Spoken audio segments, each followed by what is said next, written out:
하나님 말씀 사사기 15장 1절부터 20절입니다.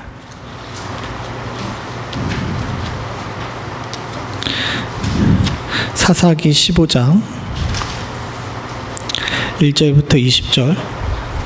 조금 긴데 그냥 다 읽겠습니다. 천천히 옛날 얘기 듣는 것처럼 동화책 읽는 것처럼 그렇게 읽으시면 됩니다. 1절서부터 한 절씩 교독하겠습니다.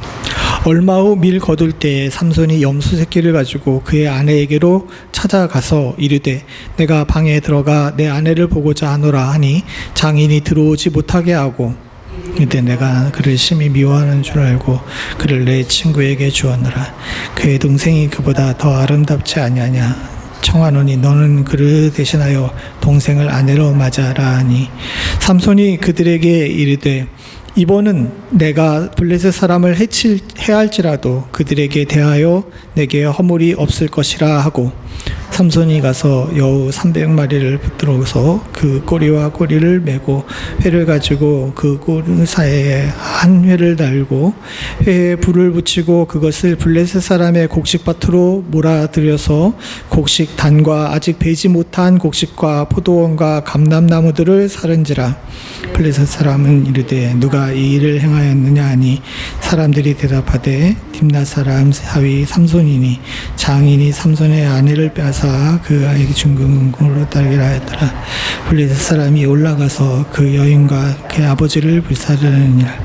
삼손이 그들에게 이르되 너희가 이같이 행하였은즉 내가 너희에게 원수를 갚고 야 말리라 하고 블레셋 사람의 정강이와 넓적다리를 크게 쳐서 죽이고 내려가서 에담 바위 틈에 머물렀더라. 이에 블레셋 사람이 올라와 유다의 진을 치고 레이에 가득한지라. 그 사람이 이르되 너희가 어찌하여 올라와서 우리를 치느냐. 그들이 대답하되 우리가 올라온 것은 삼손을 결박하여 그가 우리에게 행한 대로 그에게 행하려 함이라 하는지라. 유다 사람 3,000명이 에담 바위 틈에 내려가서 삼손에게 이르되 너는 블레셋 사람이 우리를 다스리려는 줄을 알지 못하느냐. 내가 어찌하여 우리에게 이같이 행하였느냐 하니 삼손이 그에게 이르되 그들이 내게 행한 대로 나도 그들에게 행하였노라 하니라. 삼손에게 이르되 우리가 너를 결박하여 블레셋 사람의 손에 넘겨주려고 내려왔노라 하니 삼손이 그들에게 이르되 너희가 나를 치지 아니하겠고 내게 맹세하라 하매 그들이 삼손에게 말하여 이르되 아니라 우리가 다만 너를 단단히 결박하여 그들 손에 넘겨줄 뿐이요 우리가 결단코 너를 죽이지 아니하리라 하고 세 밧줄 돌로 결박하고 바위 틈에서 그를 끌어내니라. 삼손이 레이에게 이르되 사람들이 여러 생각하며 일준데 여호와의 여기 삼손에게 갑자기 임하시매 그의 팔을 위에 마치 결박된 손에서 떨어진지라. 삼손이 나귀의 새 턱뼈를 보고 손을 내밀어 집어들고 그것으로 1,000명을 죽이고 이르되 나귀 턱뼈로 한 더미 두 더미를 쌓았으며 나귀 턱뼈로 내가 1,000명을 죽였도다 하니라. 그가 말을 마치고 턱뼈를 자기 손에서 던지고 그것을 라맛 네이라 이름하였더라. 삼손이 심식 무분하여 여호와께 이르시되 주께서 이를 그물을 부으셨으나 내가 이제 목말라 죽어서 할례받지 못한 자의 손에 떨어지게 한다니. 하나님이 레이에서 한 우묵한 곳을 터뜨리시니 거기서 물이 솟아나오는지라. 삼손이 그것을 마시고 정신이 회복되어 소생하니 그러므로 그 샘 이름을 엔학고레라 불렀으며 그 샘이 오늘까지 레이에 있더라. 이게 살아고 이시바에서 신사하더라. 아멘. 사사기 15장을 여러 번 나눠서 설교할까 하다가 한 번에 한 이유가 여기 나와 있는 내용들 자체를 분해해서 말씀을 드리는 것도 의미가 있겠지만 한 번에 쭉 보면서 전체적으로 이렇게 멀리 떨어져서 보는 것이 더 효과적일 거라 생각이 들어서 오늘 말씀을 전체적으로 보려고 합니다. 근데 길지는 않을 거예요. 왜냐하게 되게 되면 여기에 여러 가지 에피소드가 나옵니다. 삼손이 그 자기의 아내에게 찾아갔던 일. 근데 장인이 그 아내를 이미 다른 친구에게 줘가지고 그 일로 인해서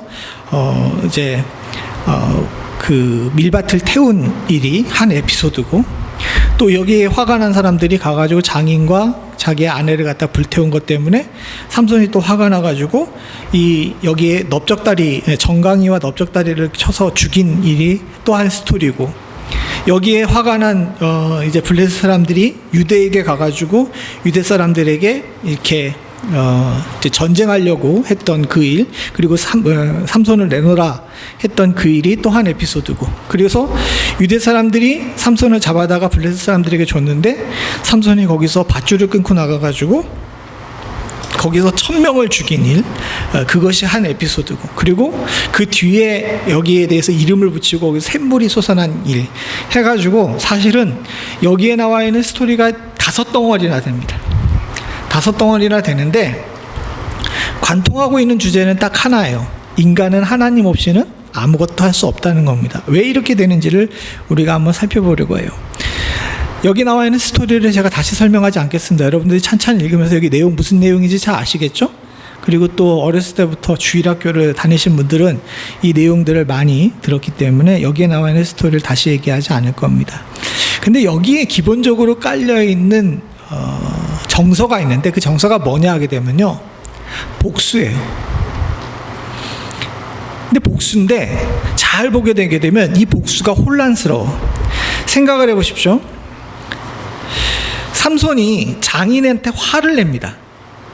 왜 장인한테 화를 내냐면 내 아내를 갖다가 친구에게 줬다 그랬어요. 근데 잘 생각해 봅시다. 그 장인이 삼손의 아내를 친구에게 준 이유가 뭐 때문입니까? 삼손이 성질을 내고, 옆에 앞에 나와 있는 14장에 보게 되면 삼손이 성질을 내가지고 뭐라 그래야 될까나? 그 성질대로 나아가서 다른 지역에 있었던 사람 300을 죽여가지고 그 사람들 옷을 벗겨가지고 저걸 갚았잖아요. 그리고 나서 이 14장 마지막에 보게 되게 되면 이제 아스글론에 가서 그렇게 한 다음에 아무 얘기도 없이 20절에 보게 되면 19절에 보게 되면 14장 19절에 보게 되면 수수께끼를 푼 자들에게 옷을 주고 심히 노하여 그의 아버지 집으로 올라갔고 라고 얘기를 합니다. 그러니까 뭐냐 하게 되면 삼손이 그 아내를 갖다가 두고 자기 집으로 그냥 성내고 돌아간 거예요. 화가 나가지고 돌아간 겁니다. 그러니까 장인 입장에서 보게 되면 자기 딸이 소박을 맞은 거야.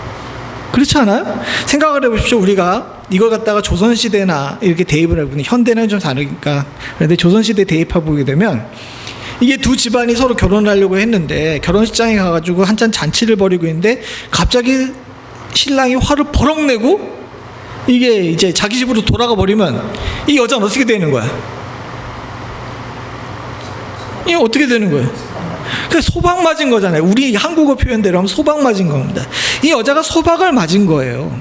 사실은 삼손도 이게 잘못했다는 걸 알아. 그 두 가지로 할 수 있는데 뭐냐 하면 1절에 보게 되게 되면 얼마 후 밀거둘 때 삼손이 염소 새끼를 가지고 그의 아내에게로 찾아가서라고 그랬는데 왜 삼손이 자기 아내한테 가서 염소 새끼를 들고 갔을까?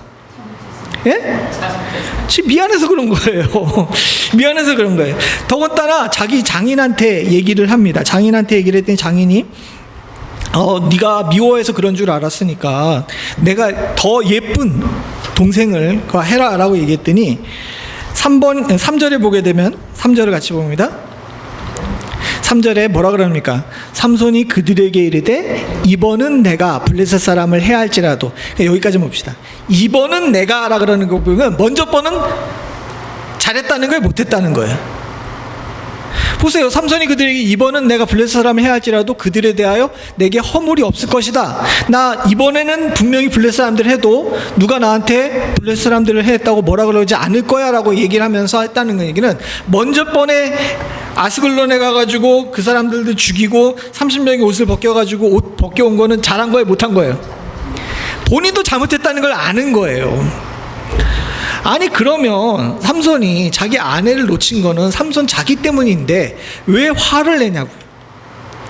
그러면서 복수하겠다고 얘기를 하는 겁니다. 그런데 여기서 또 한 가지 문제가 있습니다. 삼손이 복수하겠다는 마음 알아요. 자기한테 허락도 없이 아내를 갖다 자기 사랑하는 아내를 다른 사람이 되니까 화가 날 거 아니에요. 자기가 잘못했든 안 했든. 그러면 누구한테 화를 내야 돼? 누구한테 화를 내야 돼요? 장인한테 화를 내야 되잖아요. 장인한테. 근데 삼손은 어떻게 합니까? 장인한테 화를 안 내고 장인의 밥만 불태우는 것이 아니라 그 딥낫 사람 전체한테 화를 내는 거예요. 어떻게? 여우 300마리를 붙잡아가지고 여우 2마리를 한 이제 꼬리를 갖다 묶은 다음에 거기다가 횃불을 달고 불을 지른 거야. 그럼 생각해 보십시오. 여우 150쌍이 이게 뒤에 꼬리에 이제 횃불을 달았는데 각자 불이 뜨거우니까 각자 자기에게 달릴 거 아니에요. 근데 둘씩 짝지어놨으니 얘들이 똑바로 달릴 수가 있겠어요? 한 놈은 이쪽으로 하고 한 놈은 이쪽으로 하니까 이렇게 되게 되면 뱅글뱅글 돈답니다. 그러니까 동네 전체를 갖다가 다 불태운 거야. 사실은 삼손은 누구한테 화를 내고 복수해야 되는데, 장인한테 해야 되는데 어떻게 한 겁니까? 전부 다한테 한 거예요. 그러니까 여기 블레셋 사람들이 또 화가 났어. 6절에 보니까 블레셋 사람이 이르되 누가 이 일을 행하였느냐 하니 사람들이 대답하되 딥낫 사람의 사위 삼손이니 장인이 삼손의 아내를 빼앗아 그의 친구에게 준 까닭이라. 여기도 다 정답이 나오잖아. 이 일을 저지른 사람이 누구예요? 삼손이잖아요. 그런데 이 블레셋 사람들이 올라가서 누구한테 화를 내? 그렇죠. 이 일은 삼손한테 저질렀는데 누구한테 화를 내? 창이라고 자기 삼손의 아내한테 화를 내는 거예요. 보십시오. 여기까지 오는 동안에 볼 때 뭔가 자꾸 퍼즐이 어긋나 있지 않습니까? 삼손은 자기 장인한테 화를 내는데 정작 잘못은 자기가 했어. 그리고 장인이 잘못했다 하더라도 장인한테 화를 내야 되는데 딥낫 사람 전체한테 화를 냅니다. 그리고 딥낫 사람들은 삼손에게 손해배상을 물어야 되는데 삼손의 장인과 아내에게 화를 내요. 여기 15장 전체를 보게 되면 전부 다 화가 나 있는데 화의 방향이 어떻게 된 겁니까? 약간씩 삐뚤어져 있어. 그러다 보니 7절에 보게 되면 결국 이런 단어까지 나옵니다. 삼손이 그들에게 이르되 너희가 이같이 행하였은지 내가 너희에게 뭐라 그래요? 원수를 갚고야 말리라. 실제로 지가 원수 갚을 일이 뭐가 있어. 이를 쭉 보게 되게 되면 삼손이 지금 화를 내는 것이 굉장히 뜬금없어요. 그리고 나서 여기 8절에 나온 것처럼 여기 블레셋 사람의 정강이와 넓적다리를 크게 쳐서 죽이고 에단 바위에 가서 숨습니다. 그런데 이 일이 있고 나서 블레셋 사람들이 여기에 또 화가 나가지고 올라갑니다. 근데 19절에 보게 되게 되면 이 블레셋 사람들이 올라와서 유다의 진을 치고 레이에 가득한지라 라고 나옵니다. 여기서 또 블레셋 사람들이 이상해. 딥낫 사람들이 이렇게 많이 죽였는데, 그래서 블레셋 사람들이 딥낫 사람들을 많이 죽인 것 때문에 화가 나가지고 쫓아 올라왔는데, 쫓아 올라왔으면 삼손을 잡으러 올라왔어야 될 거 아니에요. 그죠? 근데 누구한테 가? 9절에 보면 누구한테 갔어요? 유다 사람들한테 갔잖아요. 지금 여러분들 되게 혼란스럽죠? 여기에 그냥 쭉 뭐 이렇게 삼손이 나귀턱뼈로 사람 죽였다고만 하는데 이 내용을 보니까 뭔가 자꾸 핀트가 어긋나 있잖아. 예? 삼손은 원래 어느 지파 사람이에요? 예, 너무 오래전 이야기라 한 달 전 이야기라 기억이 안 나실 텐데 단지파 사람입니다. 삼손을 잡으려 그러게 되면 삼손에게 가든가 삼손이 속해 있는 단지파에 있는 도시를 가야 되는데 지금 이 블레셋 사람들 누구한테 가는 거예요? 유다 사람들한테 가는 거야. 이 블레셋 사람도 화를 갖다가 어떻게 한 겁니까? 삼손만큼이나 엉뚱한 데 지금 붙고 있잖아요. 그래서 더 유대 사람들은 더 문제야. 유대 사람들은 블레셋 사람들 쳐들어왔으면은 거기에 맞춰 싸울 생각을 해야 되는데 삼손을 잡겠다고 3,000명이나 모아가지고 11절에 보게 되면 삼손을 잡으려고 11절에 보게 되면 3,000명이나 모여서 삼손에게 쫓아갑니다. 그리고 삼손을 잡아와요. 사실은 유대 사람들은 화를 누구한테 내야 되는데 블레셋 사람들한테 내야 되죠. 우리가 왜 잘못도 안 했는데 니들이 왜 우리한테 와가지고 그래 이래야 되는데 엉뚱한 삼손한테 가가지고 너 때문에 이런 일이 생겼어 라고 얘기하면 원망을 하게 되는 겁니다.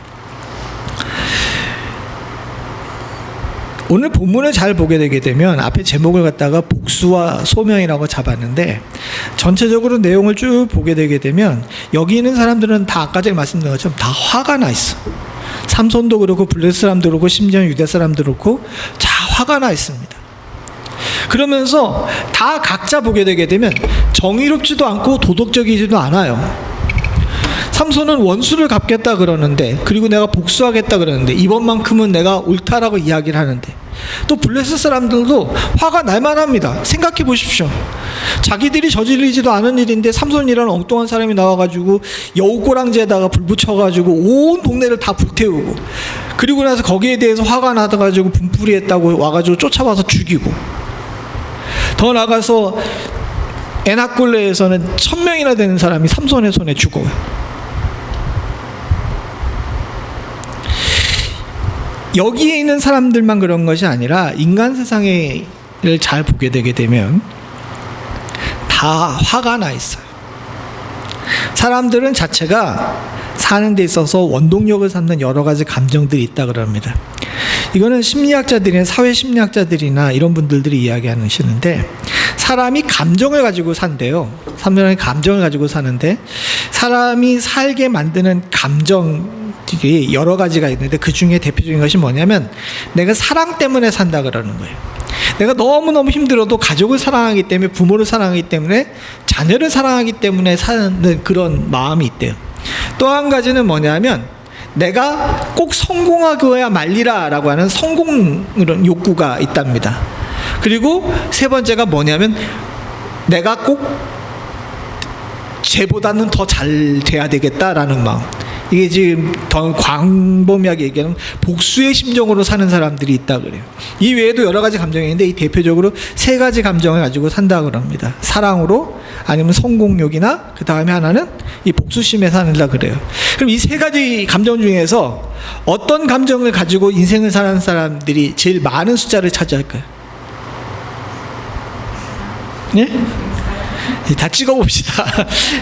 사랑, 성공, 그 복수심, 이 세 가지 중에서 어떤 것으로 가장 많이 산다고 생각을 하세요? 예, 우리 권사님 맞추셨는데 숫자적으로 보게 되면 이게 제일 많대요. 성공이 제일 많답니다. 그런데 가장 강력한 힘을 발휘하고 있는 감정 있잖아요. 가장 강력한 삶을 유지하는 그 방법이 뭐냐 하게 되면 복수래요. 그래서 왜 사람들이 종종 다리 위에 올라갔거나 이게 그 건물 위에 올라가서 뛰어내리려고 그럴 때 왜 그걸 말리는 사람들이 쫓아가서 얘기를 하잖아요. 근데 말리는 사람들이 쫓아서 얘기해가지고 너 부모 생각해라 막 이렇게 사랑이 기대가지고 얘기하게 되면 잘 안 먹힌대.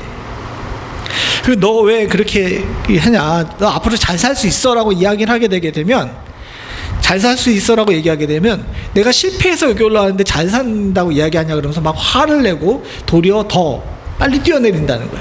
그런데 너 이렇게 되는 거, 네가 미워하던 걔, 너 때리던 애가 너 그렇게 떨어져 죽으면 그 좋아하겠냐? 잘 살아가지고 걔한테 복수해야지 라고 얘기하게 되면 어떻게 됩니까? 그냥 본인 발로 내려온대요.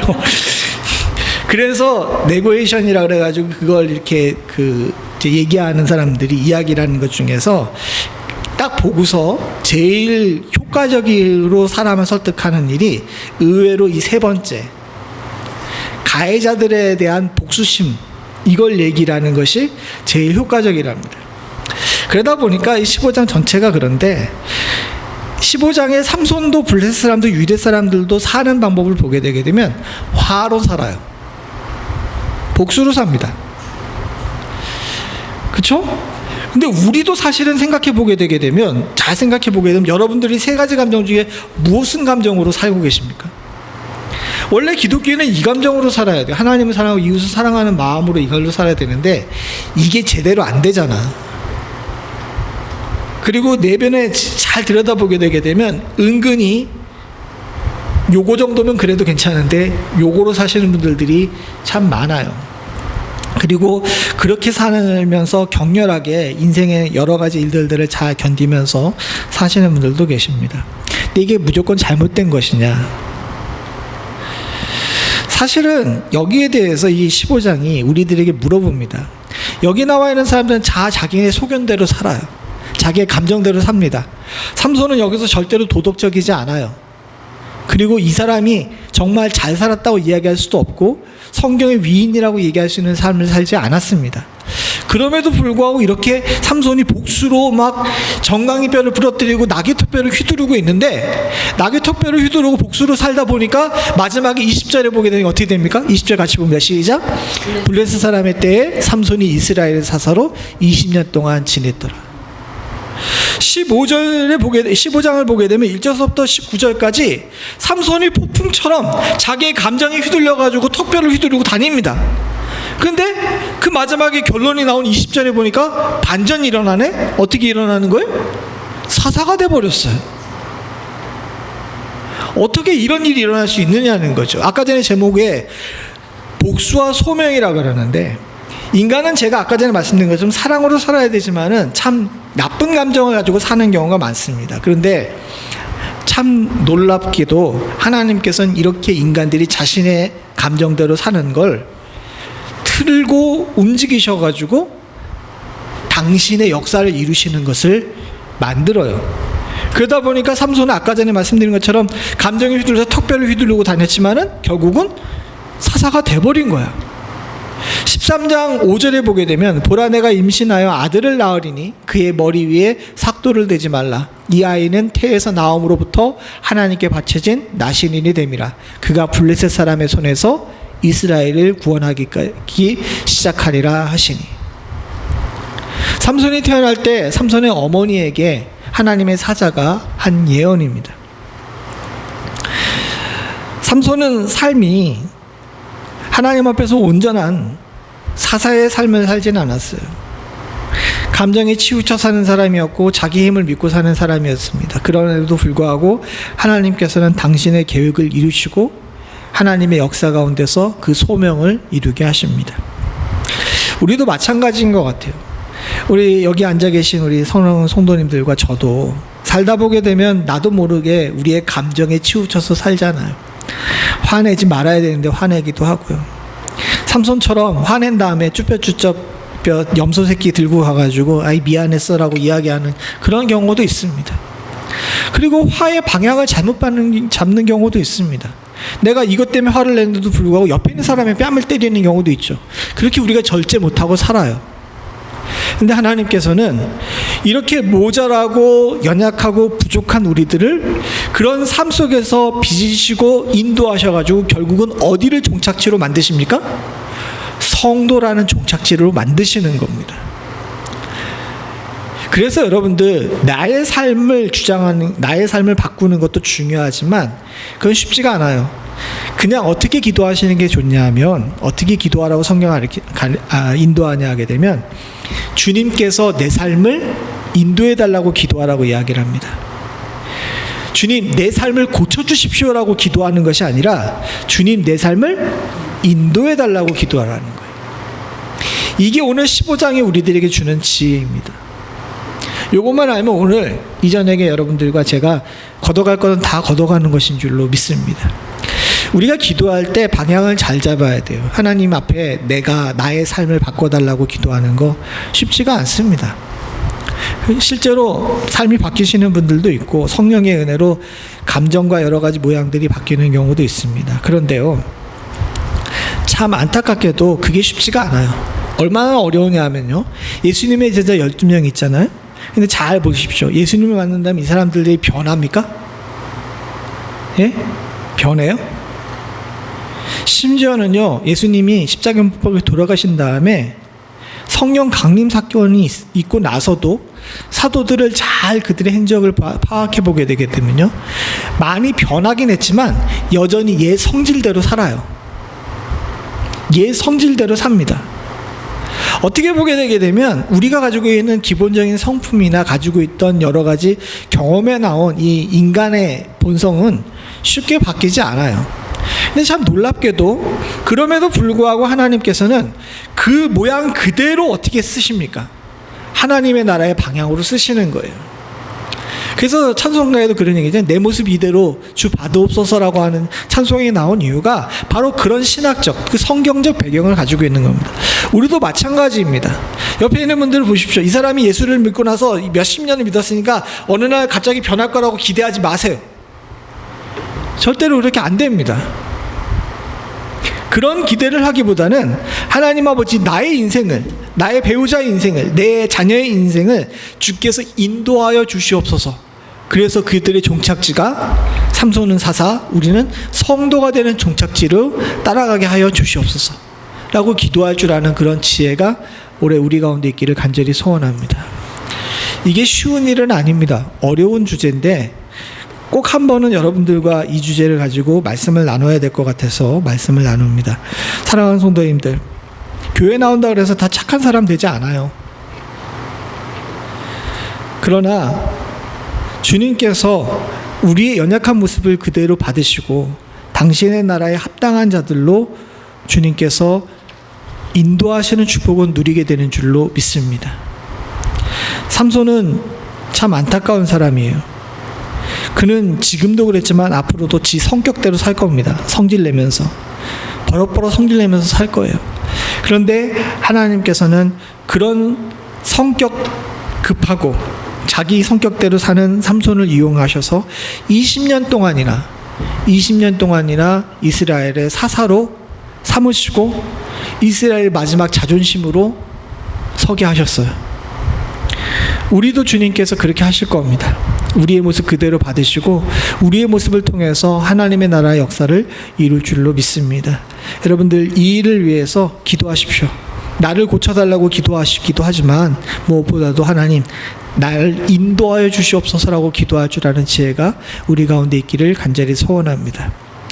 이제 여기에 이제 좋은 교훈이라고 하면 이게 좋은 교훈인데 나머지 두 가지 교훈은 좀 조심해야 될 교훈이에요. 한 가지 교훈은 뭐냐 하게 되면 에담 바위 틈입니다. 무슨 얘기냐 하게 되게 되면 하나님의 영이 임해가지고 8절에 보게 되게 되면 블레셋 사람들의 정강이와 넓적다리를 크게 쳐서 죽이고 어떻게 합니까? 에담 바위 틈에 머물렀어요. 숨어버린 거예요. 왜 머물렀다는데 사실은 숨은 겁니다. 이게 삼손의 큰 실책이었어요. 무슨 얘기냐 하게 되면 그전에 같은 경우는 산당에 있는 우상을 태우거나 아니면 왕을 찔러 죽이거나 아니면 그 사람들 앞에 가지고 내가 사서로 서겠다고 얘기하게 되면 앞에 나온 사서들은 어떻게 하면 나팔을 불고 사람을 모았어. 혼자 일을 처리하지 않고 사람을 모아가지고 사사로 서서 그 대적과 싸웠습니다. 근데 삼손은 어떻게 합니까? 숨어버려요. 왜 그랬을까요? 본인이 당당하지 않았기 때문입니다. 아까 전에 말씀드렸던 그 성질대로 살았던 이런 문제에 대해서 본인이 지금 대가를 치르고 있는 거예요. 믿는 사람들이 삶이 변하기가 쉽지 않다라고 말씀을 드렸지만 삶을 변화시키려고 노력은 해야 돼요. 왜? 우리의 자그마한 의로움 또한도 하나님께서 들어서 우리로 세상에게 예수 그리스도를 보여줄 수 있는 거울로 삼아주실 수 있기 때문입니다. 그러니까 앞에 나온 말씀들을 잘못 오해해서 야 목사님이 서목사가 성질대로 살라더라 이렇게 얘기하시면 안 되는 거예요. 성질대로 살아도 하나님께서는 우리를 그 자리에 옮겨주시는 건 맞지만 우리는 어떻게 됩니까? 성질대로 살지 않으려고 노력을 해야 돼. 왜냐하면 결정적인 순간에 내가 하나님 앞에서 쓰임받아야 될 때 나팔 불지 못하고 바위 틈 뒤에 숨어버리는 일이 생기기 때문이에요. 이 바위 틈에 숨어버리게 되면 무슨 문제가 생기냐 하게 되면 내 편 돼야 될 사람이 나를 잡으러 오는 일이 생긴다니까요. 11절에 보게 되면 유대 사람 3,000명이나 모여가지고 에담 바위 틈에서 삼손을 끌어냅니다. 원래 이 사람들도 삼손이 나팔 불 때 삼손 밑에 모여가지고 블레셋과 싸워야 될 사람들이에요. 그런데 삼손이 숨어버리니까 도리어 그 사람들이 삼손을 잡으러 오는 존재가 돼버린 거예요. 내가 삶을 변화시키고 내가 삶에서 변화되려고 노력을 해가지고 하나님이 부르셨을 때 쓰임받을 존재로 온전히 서지 못하게 되면요, 나의 주변이 내 옆에 있는 사람들이 도리어 나의 편이 아니라 나의 대적이 될 수 있다는 사실 우리가 꼭 기억해야 될 줄로 믿습니다. 여러분, 아까 전에 말씀드린 것처럼 내 삶을 변화시키는 것은 쉽지 않습니다. 그러나 사랑하는 성도님들, 믿는 사람이 성령 충만하다 그러면서 자기 성질대로 살면 안 되잖아요. 그죠? 성질대로 살면 삼손처럼 바위 틈에 숨어야 되는 그런 일들이 생기게 됩니다. 우리는 그런 누를 범하지 않기를 간절히 소원합니다.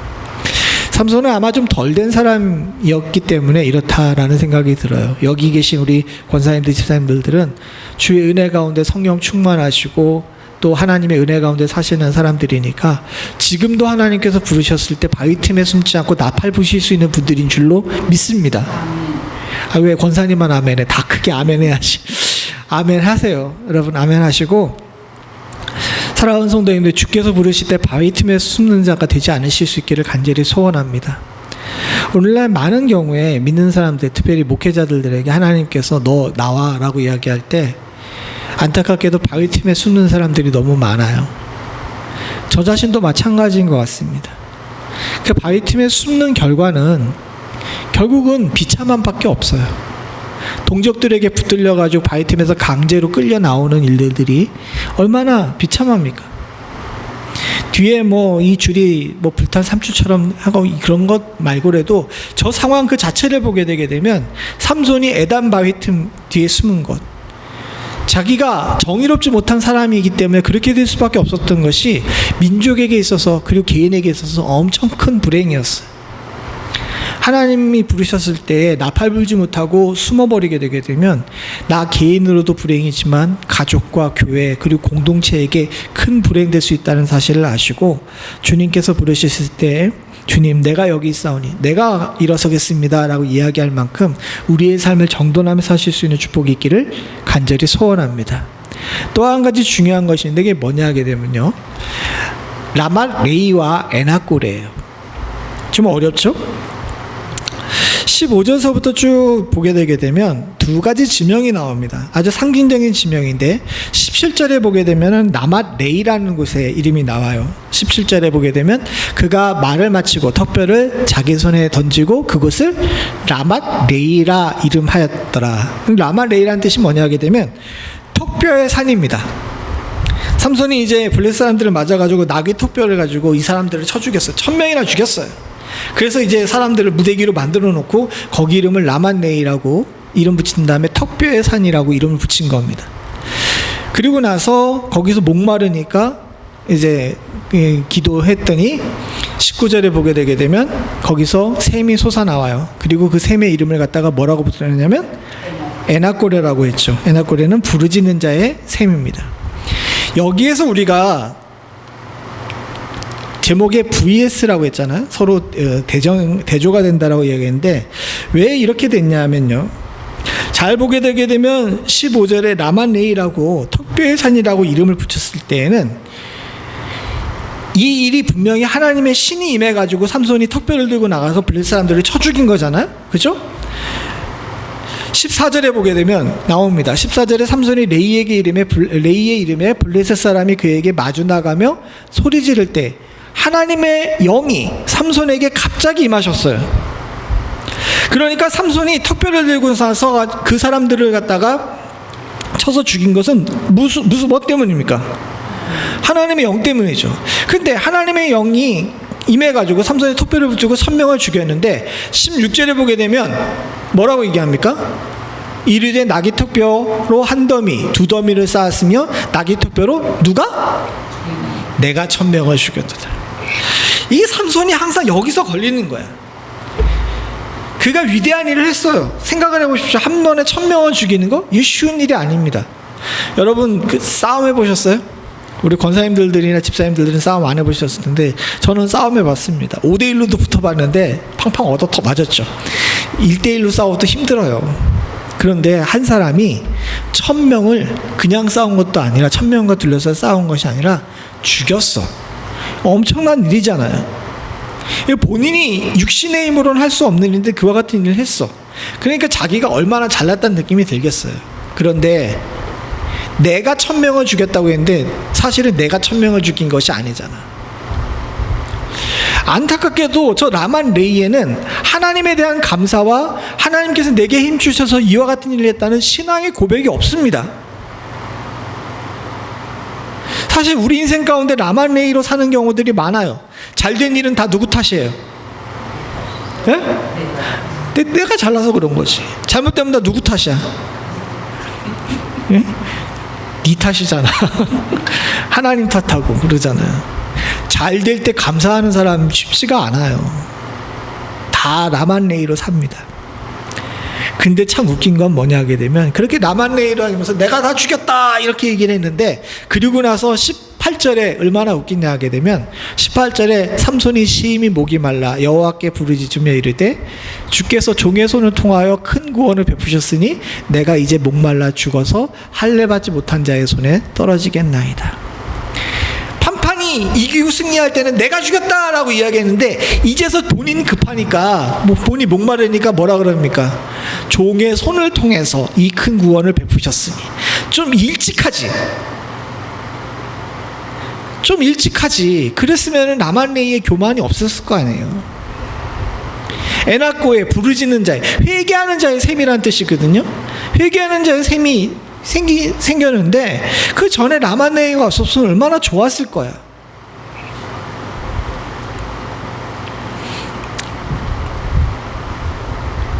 우리 한번 정리해서 생각을 해보죠. 사실은 라만레이와 같은 삶을 많이 삽니다. 그런데 이제 주님께서 물어보시죠. 너 그렇게 위대한 일을 행했어? 내가 너 딱 물 안 주면 목말라서 이 간단한 갈증 때문에 죽어. 하나님의 방법은 그렇습니다. 인간의 교만에서 내가 이와 같은 일들을 크게 이루었어 라고 이야기를 하지만, 하나님께서 맥을 찔러가지고 딱 간단한 거, 정말 우리가 일상에서 항상 누리면서 이거 당연한 거야 라고 생각했던 그거 딱 끊으면 어떻게 됩니까? 바로 인생에 빨간불이 들어오는 거예요. 라만레이라는 교만의 장소에 에나코에라는 회개의 셈이 솟아난 것을 잘 생각해 보시기 바랍니다. 올 한 해 사랑하는 성도님들은 교만한 자리에 서지 않기를 원합니다. 교만하면 인생의 맥이 끊겨서 거기서 하나님 앞에 부르짖으며 샘물로 솟아나기를 간구해야 돼요.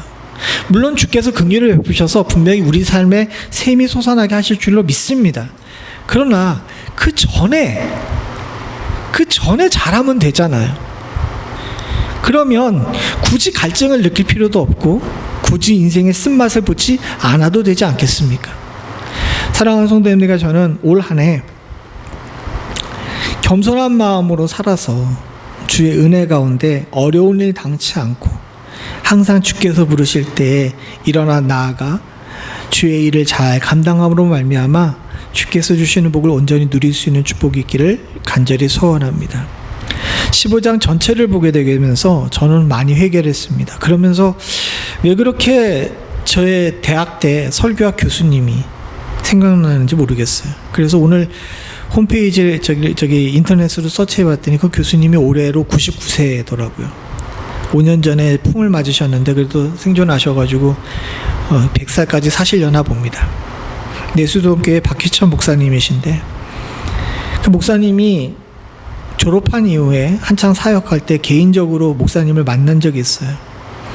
둘이 한 장소에 앉아가지고 그 차를 마시면서 이 얘기 저 얘기 하시는데, 목사님이 저한테 아주 새파랗게 젊은 30대 초반의 목회자였던 저에게, 그때 당시에도 이미 은퇴하셨는데도 불구하고 존댓말을 써가면서 서 목사님 평생 겸손하게 성경 보며 사십시오라고 이렇게 누차 얘기하셨어요.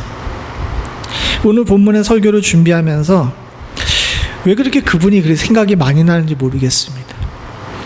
나는 인생 속에서 라만레이가 없었나? 조금이라도 잘 되면 다 내 탓인 것처럼 여기면서 내가 1000명을 죽였다라고 외치는 삼손의 모습이 나에겐 없었나? 그러다가 딱 결정적인 순간에 맥이 딱 찔림으로 말미암아서 꼬꾸라져가지고 여기서 죽겠구나. 내가 다 이뤘지만 여기 18절에 나온 것처럼 주의 종을 통하여서 큰 구원을 이뤘지만 내가 이제 목말라 죽어서 할례 받지 못하는 자들의 손에 떨어지겠구나 라고 하는 이런 얘기, 인생의 회한에 관한 이야기가 나의 삶엔 없었나 하는 생각들을 보면서 참 많이 회개를 하게 됩니다.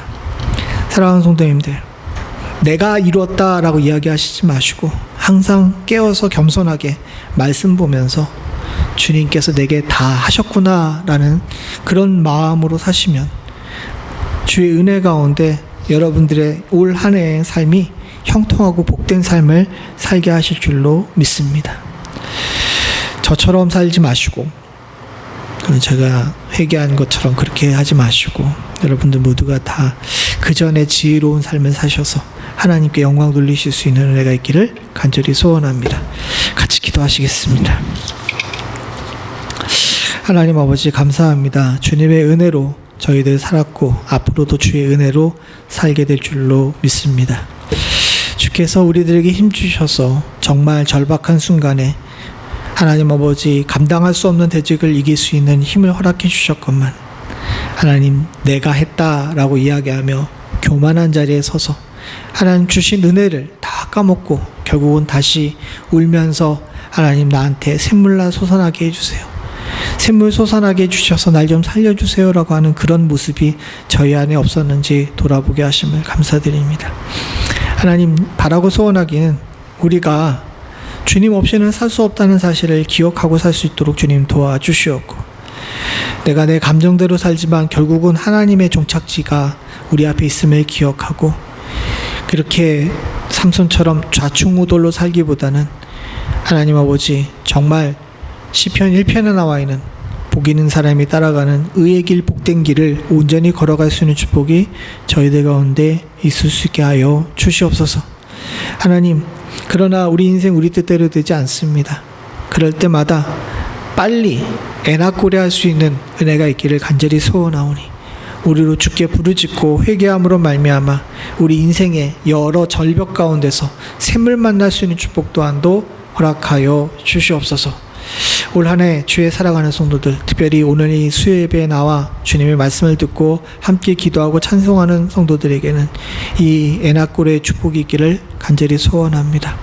우리가 교만한 자리에 섰을 때라도 속히 무릎 꿇고 회개하면 주께서 미쁘게 보시고 긍휼히 여기셔서 우리들에게 자비의 손길을 내미실 줄로 믿사오니, 하나님 우리 인생 가운데 항상 이 겸손한 모습을 놓치지 않을 수 있는 축복을 허락하여 주셔서 하나님 2026년에도 살아가는 성도들에게 하나님 아버지 대적을 물리칠 수 있는 능력과 힘을 허락하여 주시옵소서.